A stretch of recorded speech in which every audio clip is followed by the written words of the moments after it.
Yay! Oh my gosh. Life is crazy, but it's good. So first I want to say a huge, ginormous sorry for not being able to do a newsletter or send a video out or anything in the past like 2 months since the school had ended. Life has been so crazy, and this transition has been a little difficult for me personally, from being with these students for 6 months, and then all of a sudden they're gone, and then all of a sudden the staff that I was working with, or they went on their visa runs, or they went to go visit people somewhere, or to do another ministry or something.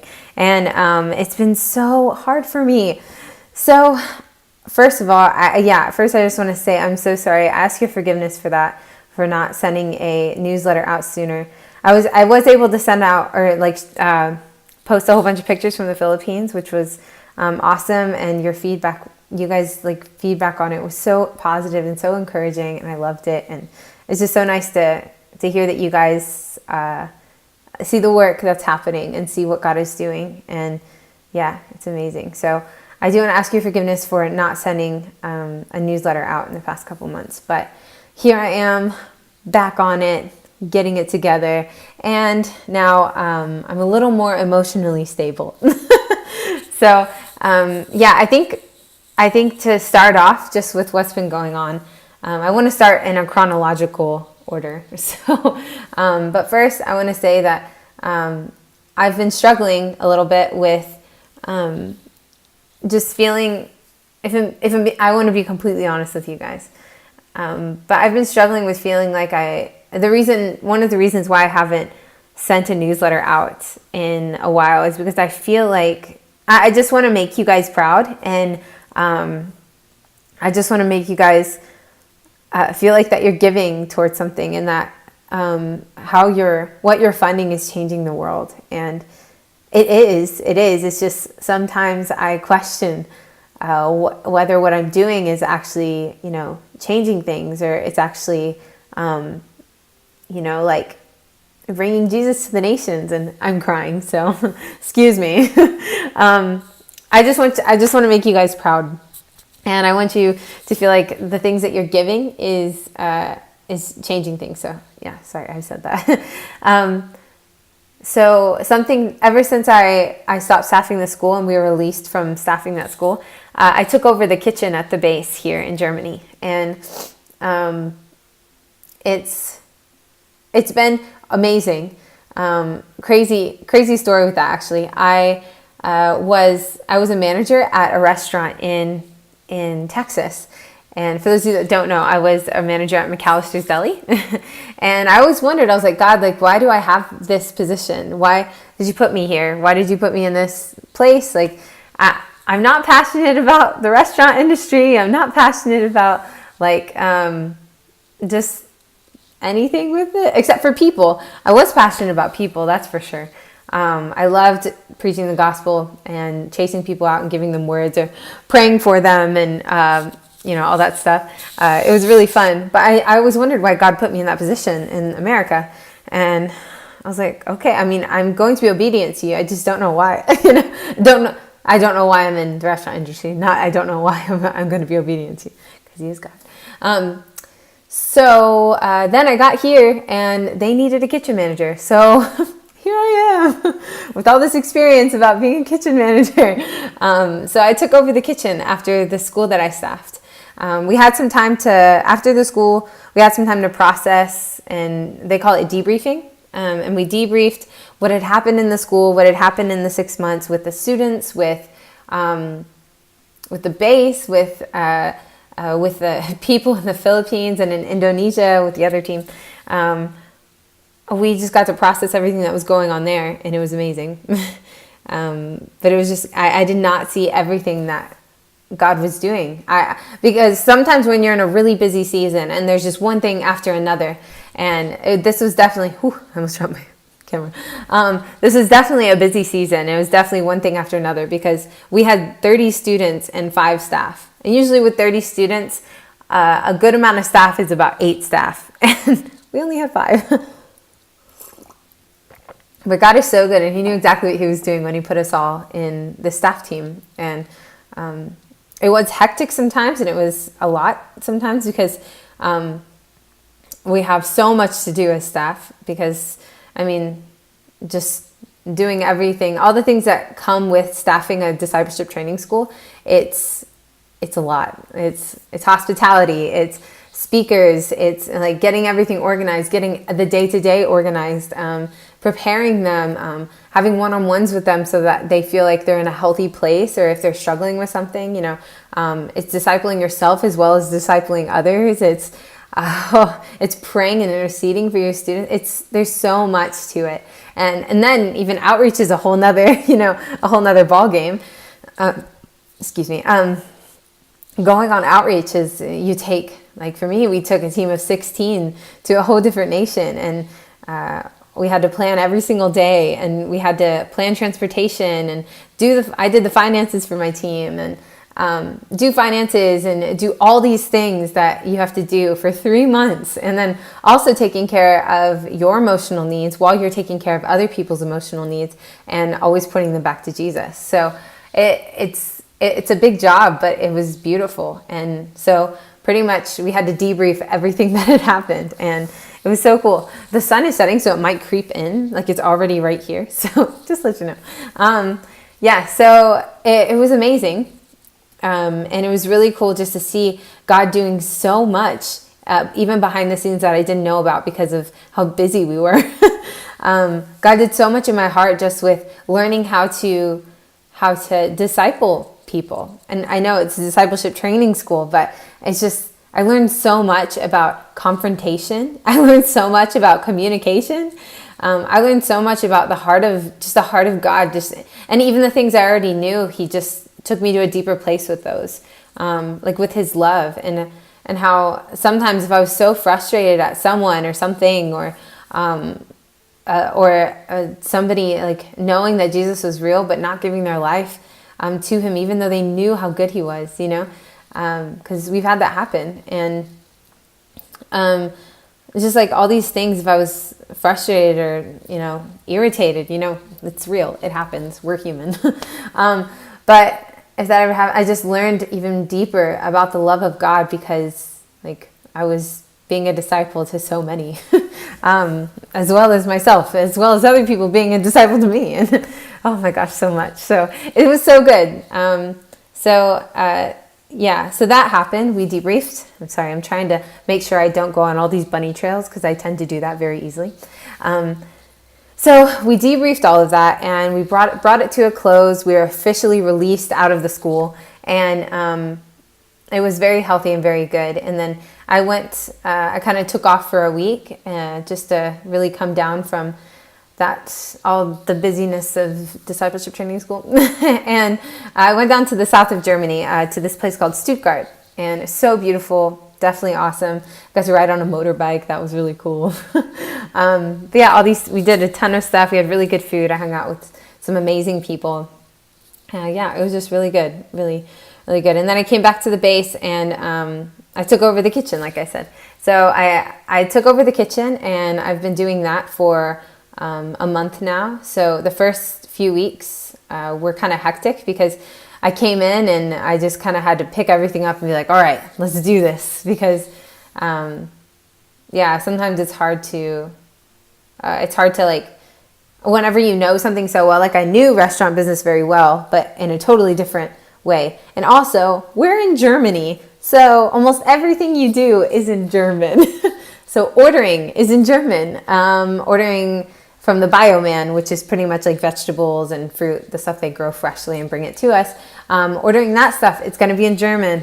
When I have to speak to the people for ordering, it's in German. And everything's in German. So it's like, that's a whole other ball game. And also we run on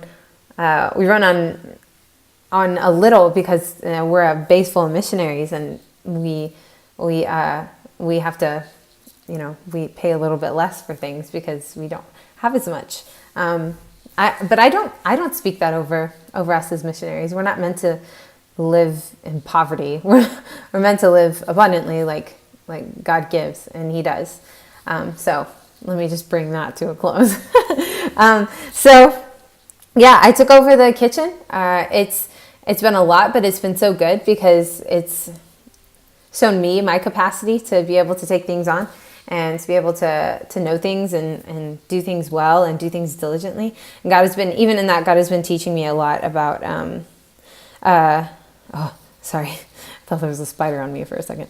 God has been teaching me a lot about where your heart is. That will also reflect in your work. So if my heart is a mess, then my work might be a mess and I might forget a lot of things. So God has been teaching me about that, and it's been amazing. So that speaks to your heart. Like, if you feel like things are just a mess, go back to your heart, see where it's at with the Lord, and refocus it. That's what I'm doing right now. Like, I'm just refocusing where my heart is at. I'm even taking a break from social media and Netflix and all these things that could so easily become a distraction, and just focusing back on what's most important. And that's what God wants. That's who God is, and focusing on who he is, what he wants, and the will that he has for each and every one of us. So just bringing it back to that, and it's amazing.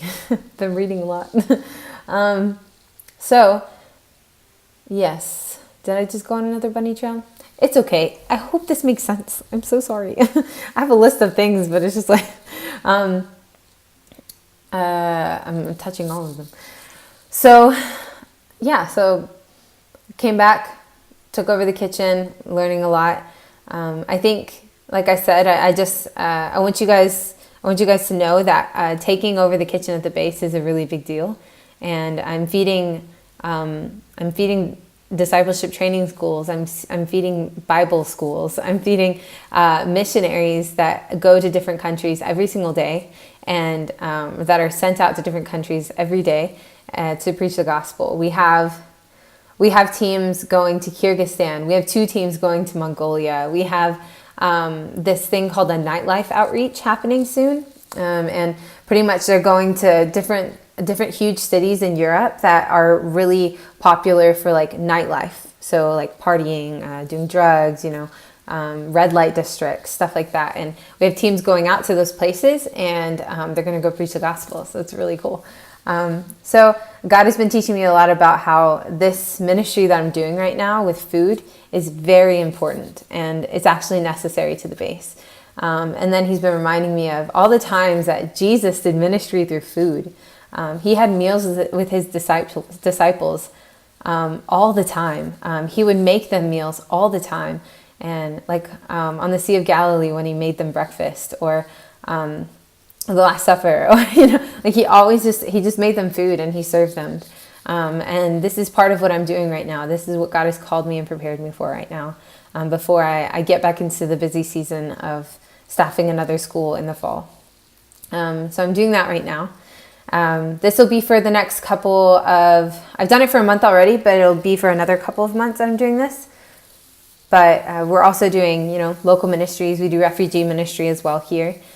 And people see Jesus all the time, which is amazing. Refugees here in Germany. Oh, it's so cool. So yeah, we've been doing that as well. I'm trying to stay on the point. This is so hard. So I've been doing that right now. And then the next thing for me, so I kind of want to move on to the next thing that's going to be happening after I hand off the kitchen duties and the kitchen management. After I hand that off, I will be going in mid-July, July 15th through the 30th. I will be going on our staff outreach. So all the staff for this next fall DTS, we are going to be going, I actually don't know where we're going. We're praying about it. And the 2 leaders that are like kind of the head of the school, they're praying about it, and they have ideas, but they don't know exactly what they're going to, where we're going. So they're praying about it, asking the Lord where he wants to take us. So they are doing that. But right now, all I know is how much I have to raise. So I have to raise $1,000, or 1,000 euro, which is about $1,200, which sounds like a lot, but God's pocket's never empty, and I've seen him multiply so many times. There have been times when I looked at my bank account, not expecting there to be money, or not any money, but I wasn't expecting there to be that much money. And there was more money in there than I thought. So I promise you, God has multiplied my bank account. It's insane. It's literally a miracle. God has done so much. So if you want to give, I will attach my PayPal and my modern day account to the bottom of this email. My PayPal, I will just type that out in the prayer request section at the bottom of this email. And PayPal seems to be easier for some people, so I'm attaching that. And I just got it to where I can actually use it here in Germany, because it had stopped working because I moved across borders and all this mess and everything. So finally figured it out, got it all done. So if you want to give into that and that staff outreach that's going to be happening in July, I will post all that. If you want to pray that God will multiply what I already have, I promise you it has been answered and it will be answered. So please pray. If you don't feel led to give financially, please just pray for me. It's okay. Pray. I am so okay with prayer. So things are going good. Things are really good. God has been teaching me a lot about being okay with what I'm able to do right now and what I am doing right now. God is using it. It's amazing. So, sorry, I got a message. So that's what's been going on. That is what's going to be going on. I'm staffing another school. It's going to start in September, but we start outreach and preparations in July. So please be praying for that. I will put my prayer request at the bottom of this so you don't have to keep watching this video because it's a long one. Sorry. So you don't have to keep watching this video, but I'll put it at the bottom of my email, and please pray. I'm praying for you guys. If you guys have any prayer requests, please message me. Don't message me on Instagram right now unless you're okay with me seeing it later, because I will not see it for a couple of weeks. But message me on Messenger if you do want to message me. Also, if you would like to FaceTime with me, please FaceTime with me. Actually, I would love to, I want to message you guys and ask you guys for FaceTiming. I know we already have, some of us already have. I just love to talk to you. So if you want to FaceTime, please message me. I'd love to FaceTime with you. I'm 7 hours ahead of most of you. Not all of you, because I know some of you are in different countries. But in Texas and Tennessee and all you peeps, I'm 7 hours ahead of you. So that's what's been going on. If you have any questions, please let me know. I don't think I've forgotten anything. If I have, oh my gosh, I totally... Okay, so last thing. I went to, we have these things called, hold on. This coffee is cold, and it's cold from already being microwaved one time. It's actually kind of good, not gonna lie. So I went to Paris not too long ago. Oh, this lighting is great. I went to Paris a couple of weeks ago for this thing called a DTS workshop. So all of the people that staff discipleship training schools in Western Europe, in Western Europe, which is, we're part of it. We all met up in Paris and we did like a huge workshop just to talk about the rules of like discipleship training schools, like the criteria that we have, the things that we need to have in each week, the things that we need to make sure that we're doing, and even with outreaches, the criteria that we need to keep. So so we did that. We went there and it was awesome. We learned a lot about DTS, learned a lot about what we like, because you have to have a certain amount of things each week. You have to have a certain amount of like prayer and intercession and teaching on prayer and intercession, of hearing God's voice and teaching on hearing God's voice. Also sharing the gospel, doing outreach, stuff like that. So we were learning a lot about that and what that looks like, and learned a lot. But in the middle of the week, we did this thing called outreach, obviously. So we did like evangelism in the streets of Paris, and it was amazing. So I got the opportunity to preach the gospel to specifically a Muslim man. I don't remember his name because it was really hard to pronounce, and so it started with a J and it ended with like a is Jacum or something like that. It was really hard to pronounce, but he didn't speak English, so I had to go find one of the French people on the team that we were with and ask them to translate. So one of them did. It was awesome. He did an amazing job, and he translated for me. And it turns out this man was Muslim, and he believed everything the Quran said, and I got this crazy sense of boldness over me, which I always have boldness. I have it in my heart. I have it in my blood. Jesus gave it to me. So, but that, usually I would never ask this question straight to a person that I just met and asking it about their belief system. But I try to use wisdom in that, a lot of wisdom. But this time God just gave me the go-to to just ask a really bold question. So I asked God, I was like, okay, Lord, can I ask this question?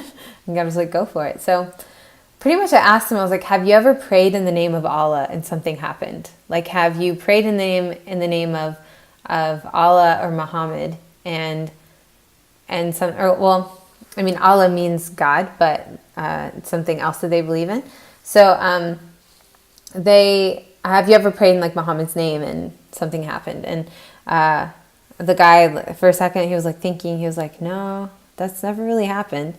And I was like, okay, well, can I share a story with you? And so I didn't just share one story, I shared like 3 stories of healings that have happened, that I have personally seen, that can never be questioned, can never be told, no, you didn't see that, because I saw it.